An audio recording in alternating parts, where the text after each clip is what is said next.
Antes de começar, deixa eu contar algo bem para vocês, bem rapidinho. Nós temos a subsede regional da Missão Novas Tribos, lá em Manaus. Tem vários manauaras. Aqui o César é de Manaus. Ali na rua, no bairro Cachoeirinha, na rua Urucará. E eles receberam um recado pelo rádio de Asa de Socorro. Mande um avião para nos buscar, porque queremos conversar com vocês. Eram os índios Riscarianas. Os índios Riscarianas ficam bem na divisa do Pará com o Amazonas. Você pega o mapa, vai subindo, lá em cima tem o posto Caçauá. E eles queriam conversar com os missionários. Os missionários, nossos colegas, não enviaram o avião. E pensou que o assunto terminou ali. Porque enviar um avião sem saber quem está falando, por que está falando, não mandaram. Um mês depois, recebe um telefonema a cobrar, lá da beira, no Rio. Aí alguém ligando e fala assim, olha, tem um grupo de índios aqui pedindo para mandar um carro para buscá-los. Aí os colegas perguntam, quantos são? Falam, uns 10. Aí enviaram uma Kombi. E chegam 10 índios Riscarianas. 2 colegas recebem ali no nosso salão e fala, pois não, estamos à disposição, o que vocês querem? Aí um dá um passo para frente e fala, um mês atrás pedimos para mandar avião, vocês não mandaram avião. Então nós baixamos o rio. Irmãos, eu já fiz aquela viagem de voadeira, descendo o rio Nhamundá. Foram até a cidade de Faro, de lá de Faro pegaram um barco para Parintins, de Parintins pegaram outro barco para Manaus. E ele falou, então nós estamos aqui. E eles se esforçaram muito, levaram muitos dias para fazer essa viagem. Aí o colega falou, pois não, então qual é o objetivo? Por que vocês estão aqui? Ele falou assim, quanto custa um missionário? Nós queremos comprar um para a nossa aldeia.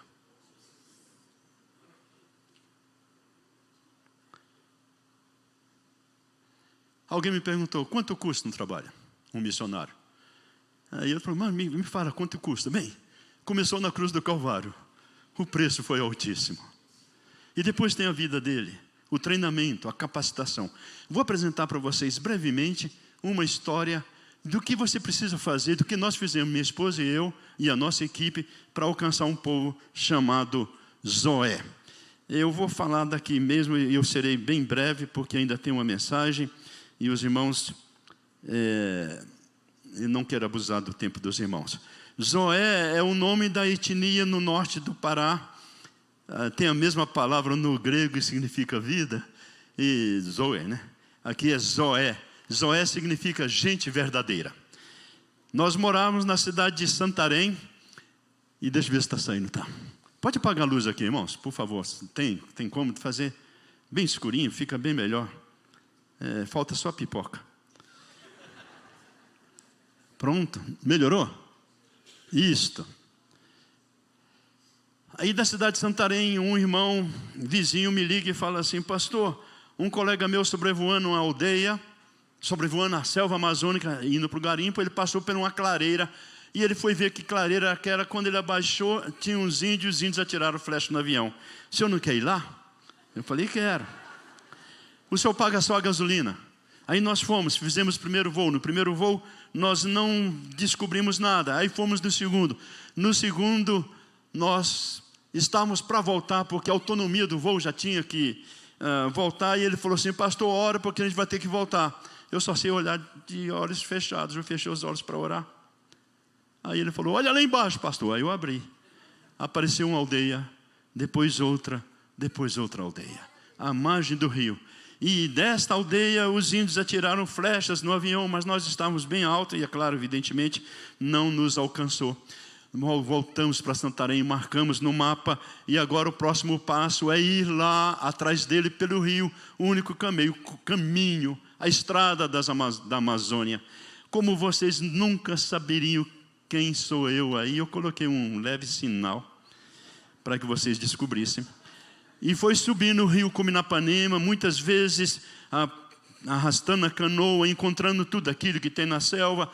Mais de 20 cachoeiras, você tinha que levar a bagagem para cima, depois arrastar a canoa. A família ficou na cidade, não tinha como comunicar com eles. E nós naquela viagem o tempo todo, Nesta corredeira foi quase 2 dias arrastando a canoa, entre elas, irmãos, esporte radical. Você não precisa de academia, você precisa entrar para missões. Você tem de tudo, irmãos. Emagrece. E além disso, faz a obra do Senhor. E não paga nada. Aí nós chegamos num local e o nosso colega, o Kiko, que está segurando a cabeça do nosso almoço, ele contraiu malária pela primeira vez. E nós fomos obrigados a voltar para Santarém. Assim era o nosso acampamento, e daí nós retornamos para Santarém, tratamos, todos nós ficamos com malária. Peguei malária 8 vezes. Eu não peguei não, ninguém quer pegar aquilo que me pegou. Terrível, irmãos. Vocês pensam que dengue é ruim? Chikungunya? Pega uma malária. Voltamos para a cidade de Santarém. Depois de 6 meses de tratamento, queremos novamente voltar para o mato. E agora, já melhor preparado, vamos escolher outro caminho para evitar aquelas cachoeiras, e fomos para a cidade de Oriximiná. De Oriximiná, nós iríamos sair no mesmo rio, só que bem acima das cachoeiras. Então, toda a bagagem dentro de um barco, e viajamos a noite inteira de Santarém para Oriximiná. De Oriximiná, por uma estrada do Exército, BEC, Batalhão de Engenharia de Construção, eles construíram partindo de nenhum lugar para lugar nenhum, não sei por que aquela estrada, e nós chegamos até neste ponto, e daqui acaba a estrada. E agora, para ir para frente, nós tínhamos que ir com animais de carga. O primeiro trecho são 30 e poucos quilômetros, até chegar num acampamento de castanheiros. Essa castanha, que agora não é mais castanha do Pará, é castanha do Brasil, porque ela tem em toda a Amazônia. E eles eram coletores de castanha. Ficamos a noite, aliás, com ele. No outro dia viajamos mais 20 e poucos quilômetros, até chegar onde acabava todo o caminho dos burros também. E agora nós tínhamos que levar a bagagem às costas. E, irmãos, foram vários dias carregando a nossa mudança, a nossa comida e ferramentas e tudo mais. Cada lata desta pesa de 13 a 15 quilos. São quase 30 quilos que o Onésimo está carregando. Eu estou atrás dele, com um bonezinho vermelho, não é chapeuzinho vermelho, é um boné vermelho. E imagina 30 quilos nas costas, irmãos, por vários dias, até que chegamos no rio Cuminapanema. A foto da esquerda, nós estamos lá no rio, e foi um dia de festa, porque chegamos naquele local. Mas como é que nós vamos subir o rio? A única maneira foi construir canoas. E nós construímos cada canoa, 10 dias de trabalho, fazendo a canoa, derruba a árvore, cava por dentro, e olha como é que ela fica. Dá para ver que foi feita no mato? Dá, até o remo, né? Olha o remo. E nesta canoa, irmãos, fizemos 2 canoas.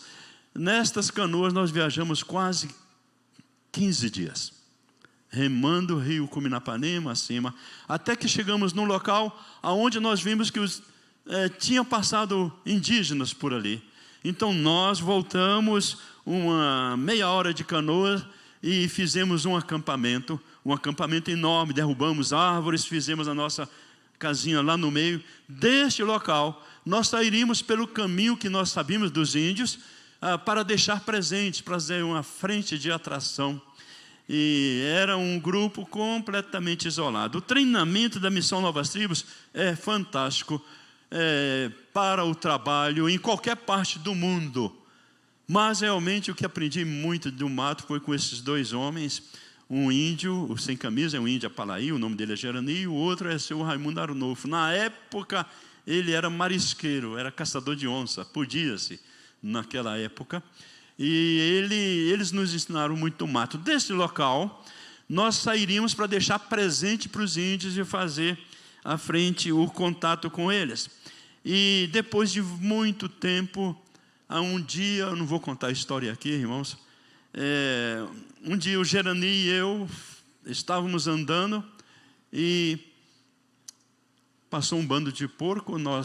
Ele queria dar o tiro, mas nós precisávamos de carne, e o Carrefour fica a 500 quilômetros de distância.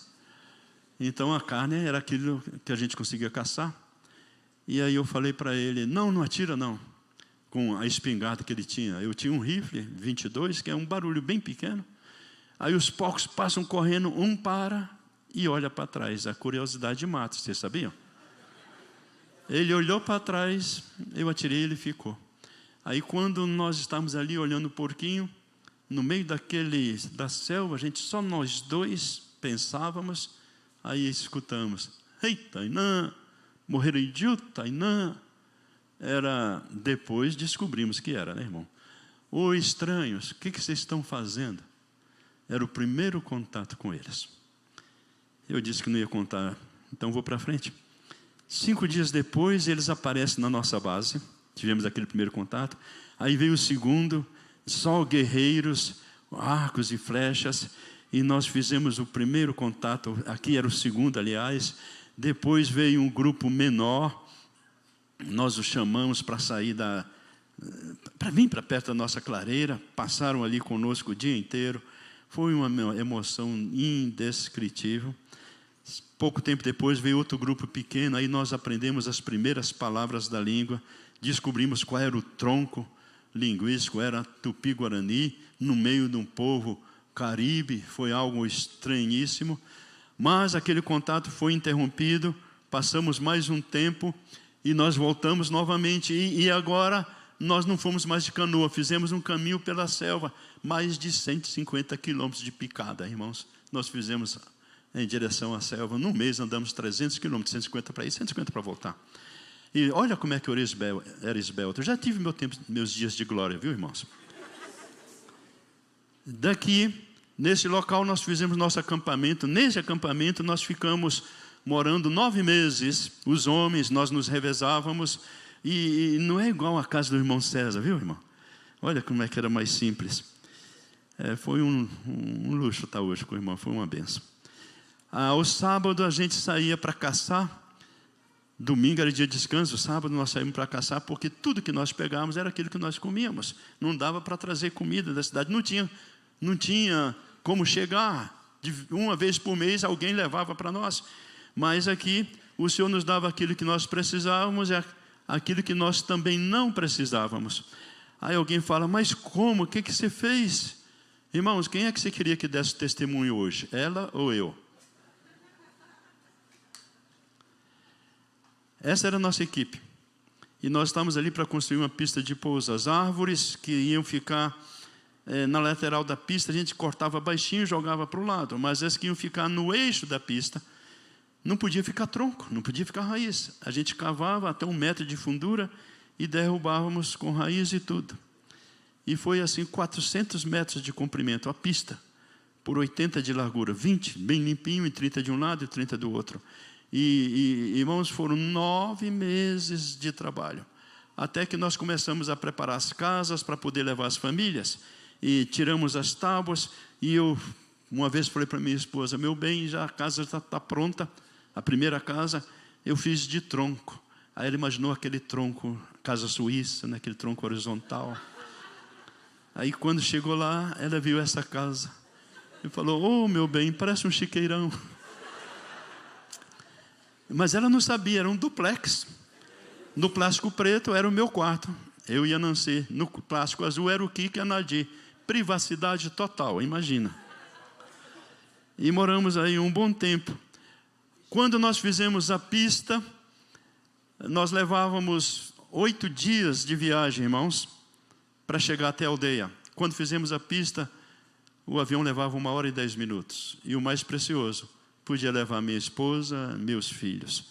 E a Nancy chegou, muda tudo, né? Ela foi para a cozinha, mas os banquinhos agora tinham encosto, tinha mesa, tinha toalha, e tinha que sentar ao redor da mesa para comer. Mulher muda a vida do homem, né, irmãos? Em qualquer lugar. A Nancy tinha uma máquina de lavar roupa que vocês nunca tiveram na vida. Lavava a roupa e dava banho na criança. Qual máquina faz isso? É verdade que um dia uma surucucu veio por cima da água e elas gritaram, tiraram as crianças da água e a cobra se enrolou numa árvore, até que veio um colega e livrou as nossas esposas.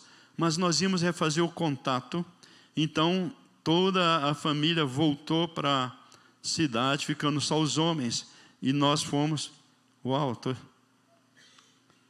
aqui, deixa eu voltar aqui. E ficaram só os homens, e os homens foram atrás dos indígenas e fizemos o recontato, e eles vieram até ali. Não era uma aldeia, era um acampamento deles. E eu estou ali, derrubei uma árvore, ela caiu em cima de mim. Eu, pela graça do Senhor, não morri, é claro. Vieram mulheres, as crianças, até os adolescentes.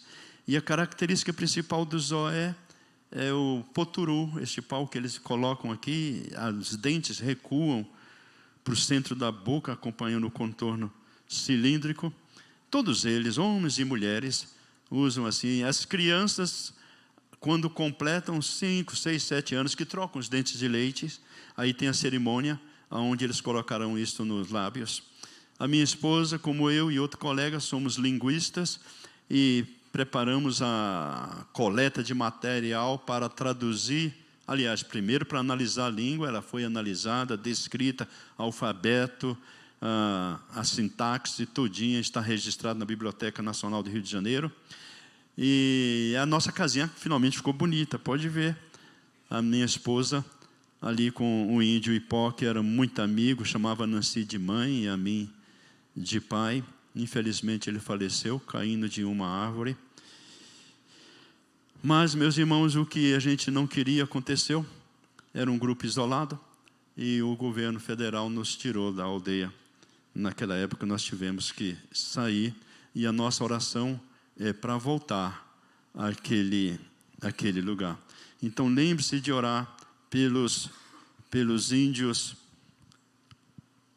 zoé, pelo trabalho. Orem por nós, para que o Senhor realmente... Estou procurando minha mensagem agora, irmãos. Só um segundinho. Pode tirar aí pode deixar... tiraram a mensagem para os irmãos ver o esposo. Mas a minha pergunta é: quanto é que vale um missionário? O que você está disposto a fazer para alcançar um povo? Que preço você está disposto a pagar? Então quero que vocês abram suas Bíblias em Mateus capítulo 4, versículos 18 a 20. Mateus 4, versículos 18 a 20. O tema seria Missão com Vida, o triunfo da cruz de Cristo. Em Mateus capítulo 4, versículos 18 a 22, está escrito assim: Jesus, andando junto ao mar da Galileia, viu 2 irmãos, Simão, chamado Pedro, e André, os quais lançavam as redes ao mar, porque eram pescadores. Disse-lhes Jesus: vinde após mim, e eu vos farei pescadores de homens. Então eles, deixando logo as redes, seguiram-no. E adiantando-se dali, viu outros 2 irmãos, Tiago, filho de Zebedeu, e João, seu irmão, num barco com Zebedeu, seu pai, consertando as redes, e chamou-os. Eles, deixando imediatamente o barco e seu pai, seguiram-no. Meus queridos, quando nós olhamos para a vida de missionários como Hudson Taylor, como Adoniran Judson, Carlos Studd, todos eles, David Livingstone, nós temos uma ideia de que eles eram heróis, super-heróis. Eles foram para lugares ermos, aprenderam línguas difíceis, viveram em situações drásticas e dão testemunhos incríveis do que eles fizeram, como eles experimentaram, por causa da intimidade com o Senhor. Mas quando nós olhamos os discípulos que o Senhor chama, Ele chamou pessoas comuns. Sim, todos são pessoas comuns. Eram pescadores, eram homens rudes, as mãos calejadas, as roupas simples, pés descalços, o rosto queimado pelo sol. Homens como eu e vocês, homens simples, mas que Deus queria usá-los. E eu divido esta mensagem em 2 tópicos. O primeiro é a promessa. Ele tem o convite e tem a promessa. Eu vou inverter a ordem e vou falar primeiro da promessa, porque todo crente gosta de promessa, já viu? Aliás, pessoas vêm à igreja por causa das promessas. Aqui o Senhor tem uma promessa especial, e Ele diz: vinde após mim, e a promessa: vos farei pescadores de homens. Vocês observaram que ele fez este convite para pescadores que não conheciam o Senhor. Eles não eram crentes. Pegando o texto de Mateus, começando a ler pelo Evangelho, seria o primeiro encontro. E no primeiro encontro, o Senhor já diz: vinde após mim e eu vos farei pescadores de homens. No primeiro encontro. Esta é a promessa do Pai e do Senhor Jesus. E essa promessa dele começa com um processo. Ele fala: e eu vos farei. Você não é, mas será. Todo crente, todo novo convertido não é, mas será pescadores de homens. É um processo. Ele fará isso conosco. Começa no dia que se converte e termina no dia que vamos para a glória. E é interessante que ele fala pescadores. E eu vos farei pescadores de homens. Para quem que ele falou isso? Para pescadores. Agora, quando você lê em Jeremias capítulo 16, versículo 16, está escrito: eis que eu mandarei muitos pescadores, diz o Senhor, os quais os pescarão. Depois enviarei muitos caçadores, os quais os caçarão de sobre todos os montes, de sobre todos os outeiros e até nas fendas das rochas. E o Senhor diz: eu vos enviarei professores que os ensinarão, enviarei médicos que os curarão, e enviarei cada profissão. O Senhor quer usar como instrumento deles para levar pessoas a Cristo. O Senhor fala para Moisés, me impressiona aquele texto, quando o Senhor encontra ali na sarça ardente: o que é que você tem na mão? Lembra-se? Moisés falou: tem um cajado, uma vara. O Senhor diz: joga no chão. Ele jogou e ela vira uma serpente. E Moisés, o guerreiro, o príncipe egípcio, fugia dela. E o Senhor diz: pegue-a pela cauda. Eu não sei como, mas ele foi e pegou ela pela cauda. Na hora que ele pegou, ela virou novamente o cajado. No próximo capítulo diz que Moisés foi com o cajado, que era o cajado de Deus, nas suas mãos. Transformou-se de cajado de Moisés como cajado de Deus. Mas olha bem, quando ele, no começo, ele pegou e jogou no chão, era uma cobra. Quando ele pega de volta, transforma-se no cajado. O que você tem nas mãos pode ser uma cobra, pode vir contra você, pode tomar todo o teu tempo, pode conduzir toda a tua vida e você morrer por ela. Por isso o Senhor diz: pegue-a pela cauda. E você tenha controle do que você tem nas mãos. No dia que você tiver controle do que você tem nas mãos, ele pode se transformar no instrumento de Deus, no cajado de Deus. Homens com suas profissões, mulheres com as suas profissões. Você pegando pela cauda, você poderá ser grandemente usado por Deus para alcançar vidas. É assim que o Senhor quer. É um processo com objetivo definido. Pescadores de homens. O Senhor quer alcançar homens, salvar homens. É claro, homens, mulheres, crianças. Vidas preciosas. O projeto divino é salvar todos os homens. Não retarda o Senhor a sua promessa, como alguns a julgam demorada. Pelo contrário, Ele é longânimo para convosco, não querendo que nenhum pereça, senão que todos cheguem ao arrependimento. E 1 Timóteo 2,4 diz: o qual deseja que todos os homens sejam salvos e cheguem ao pleno conhecimento da verdade. É um processo com resultado garantido. Sim, todos que seguem Jesus se tornam pescadores de homens. Ele veio atrás de seguidores que façam a sua vontade. E para conseguir o seu objetivo, Ele faz de cada um de nós um novo seguidor, um pescador de homens. O texto de 2 Coríntios, capítulo 5, é uma mensagem só, ele por si só é uma mensagem. Ele diz... Versículo 18: ora tudo provém de Deus, que nos reconciliou consigo mesmo por meio de Cristo e nos deu o ministério da reconciliação. Vocês entenderam o versículo? Tá. Para não ter dúvida, o versículo 19 repete.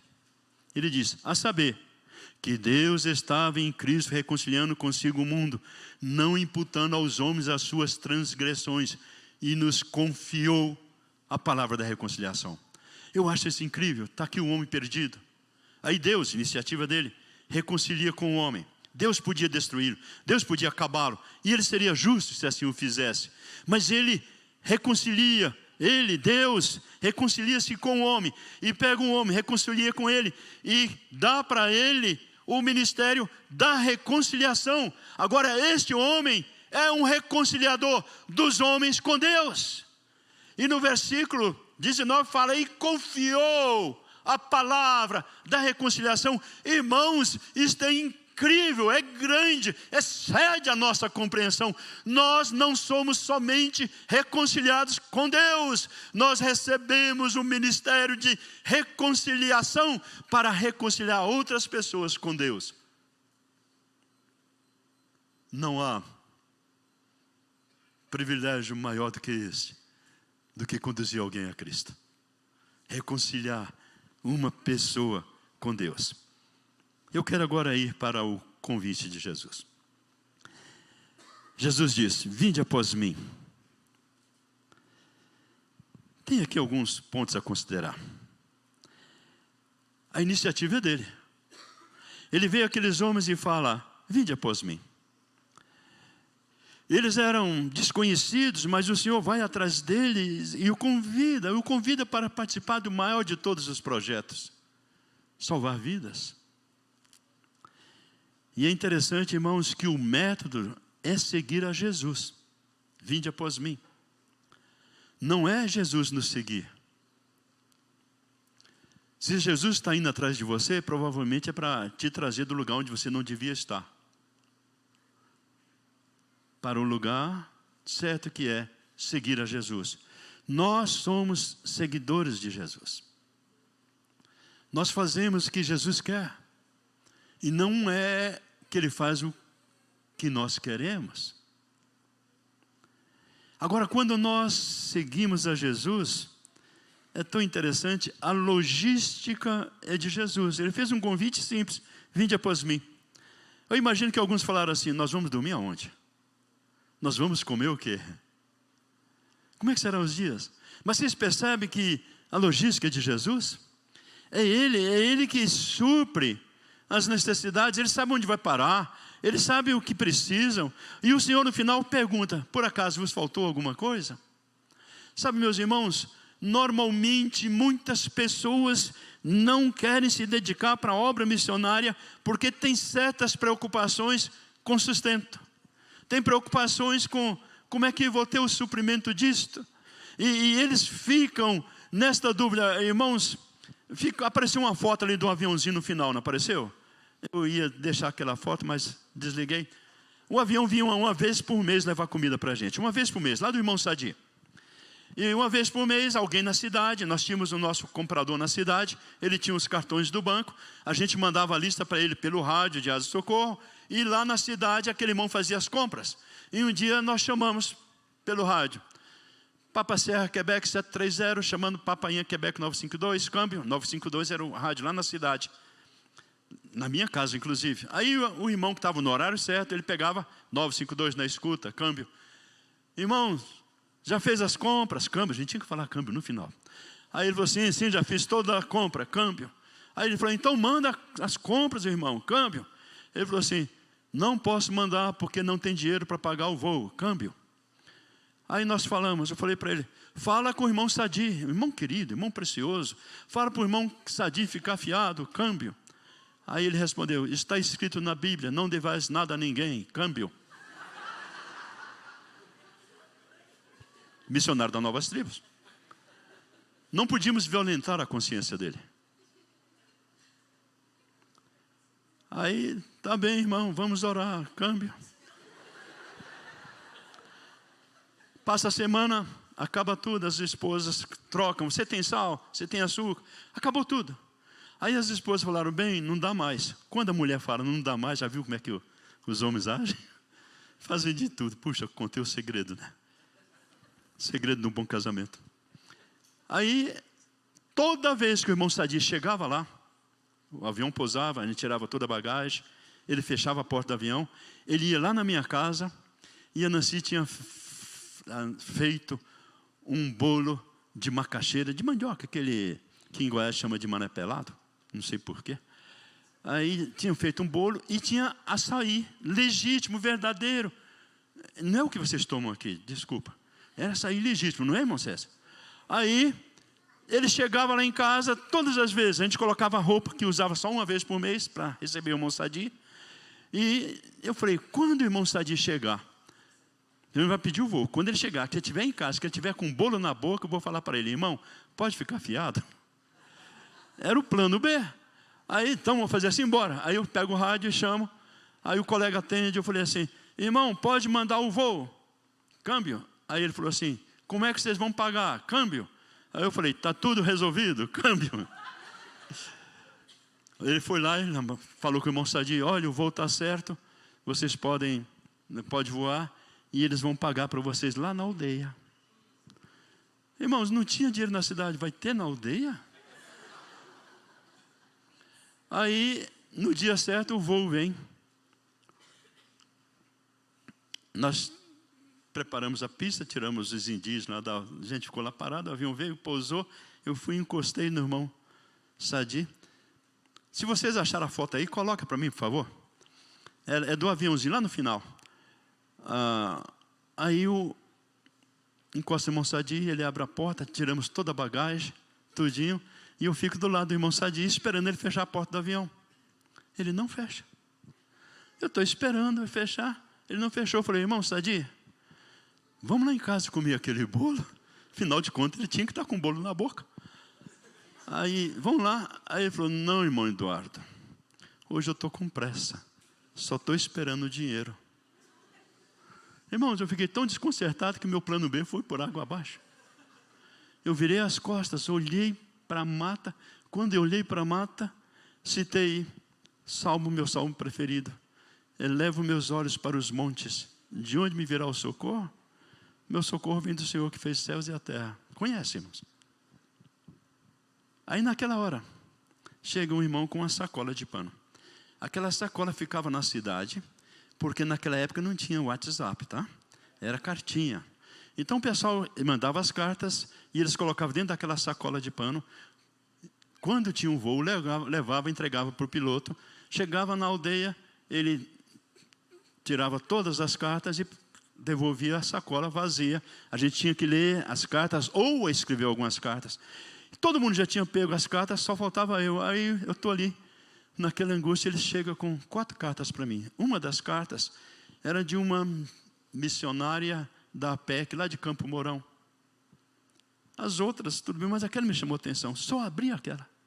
Abri, tirei, tinha um papel rosa dobrado. Era uma missionária rosa de papel. Na hora que eu desdobrei, tinha um cheque.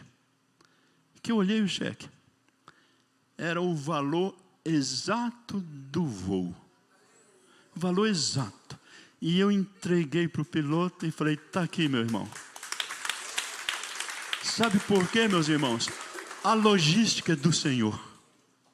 A logística é do Senhor. É Ele que cuida dos seus. É Ele que cuida daqueles que o seguem. É Ele que supre cada uma das necessidades. E supre muito além daquilo que nós pedimos ou pensamos. A responsabilidade de cuidado é de Jesus. Em João 17:12 ele diz, estando eu com eles no mundo, guardava-os em teu nome. Tenho guardado aqueles que tu me deste, e nenhum deles se perdeu. E o Senhor continua desta forma, guardando os seus, e Ele é poderoso para fazê-lo. E quando algo acontece, aí você fala, falhou a guarda. Não, é porque o Senhor tinha outro propósito. Já aconteceu com João Batista, aconteceram com tantos outros, porque nós estamos limitados neste mundo, e nós olhamos para o mundo aqui, e não sei, enganaram a nossa mente, que o homem para ser feliz tem que ser bem sucedido aqui na terra. Homem para ser feliz tem que ter Cristo no coração. Não importa a situação, irmãos. Eu conheço ricos que vivem numa miséria espiritual e tristeza, angústia, debaixo de remédios, com tantas coisas acontecendo. E conheço pessoas humildes em todos os lugares que vivem como reis porque tem Cristo no coração. Precisamos entender, nós vemos o invisível, nós não vemos o visível. Quem vê o visível, quem vive pelo visível, são os incrédulos. Nós precisamos seguir a Cristo. E quando seguimos a Cristo, nós percebemos que Ele tem uma vida com propósito. E todo crente, todo homem que se converte, a sua vida passa a ter um propósito. Um propósito bem claro, bem definido. Um propósito que faz com que ele tenha razão de viver nesta terra. Quando nós seguimos a Jesus, nós vemos que ele tinha determinação, que ele sabia para onde ele ia, que ele sabia o que ele queria e o fazia com toda a convicção. Quando nós seguimos a Jesus, descobrimos que ele era um homem de oração. Ele orava, sendo filho de Deus, sendo Jesus. Ele saía para orar. E nós aprendemos que temos que orar. Quando seguimos a Jesus, nós descobrimos que ele tinha compaixão pelas almas. Desceu da glória para na cruz do Calvário morrer em nosso lugar. Compaixão pelas almas. Desculpe-me. Vivemos numa época de falta de compaixão. Ai, que tristeza. Angustiante. Angustiante. Certa mãe chegou para o pastor e falou assim: pastor, o meu filho não vai mais na igreja. Vai visitar meu filho, pastor? Aí o pastor falou para a mãe: seus olhos estão tão secos. E foi embora.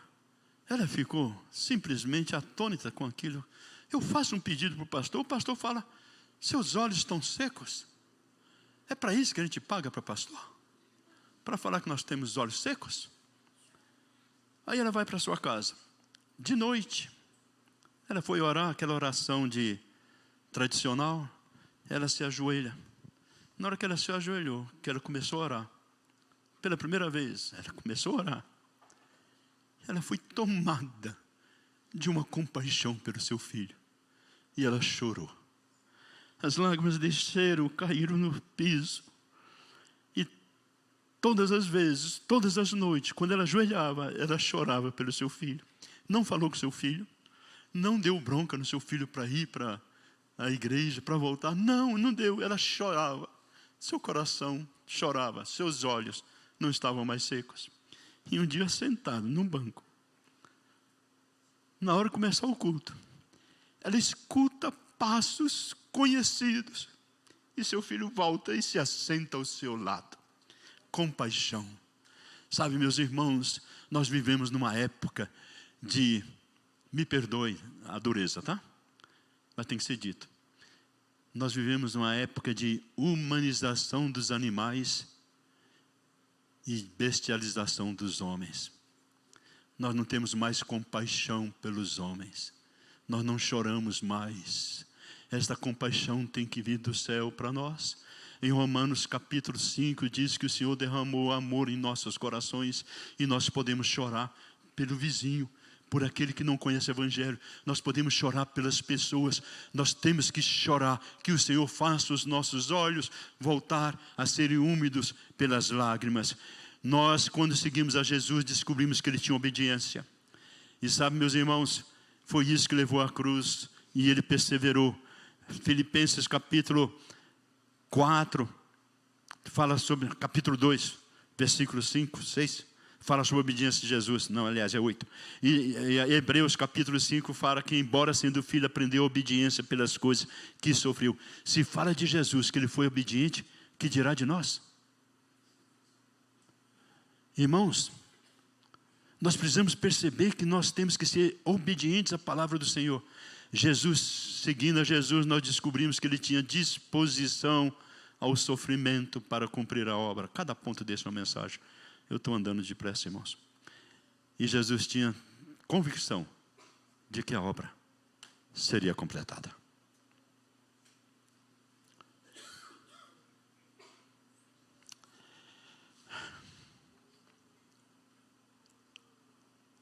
quero me despedir de vocês agora.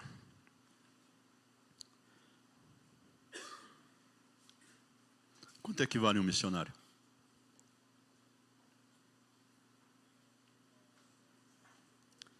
Agora, 5 horas da tarde, eu recebi uma notícia.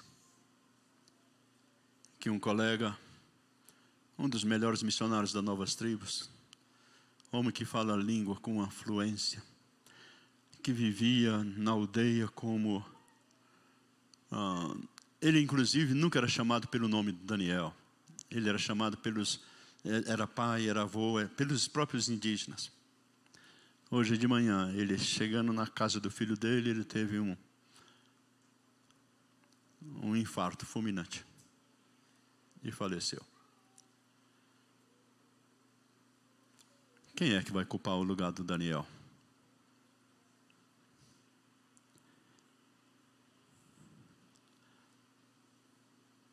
O Senhor Jesus continua dizendo: vinde após mim, eu vos farei pescadores de homens.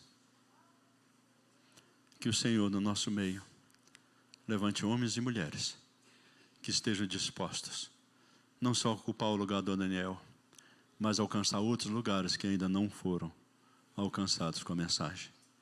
Que o Senhor os abençoe ricamente.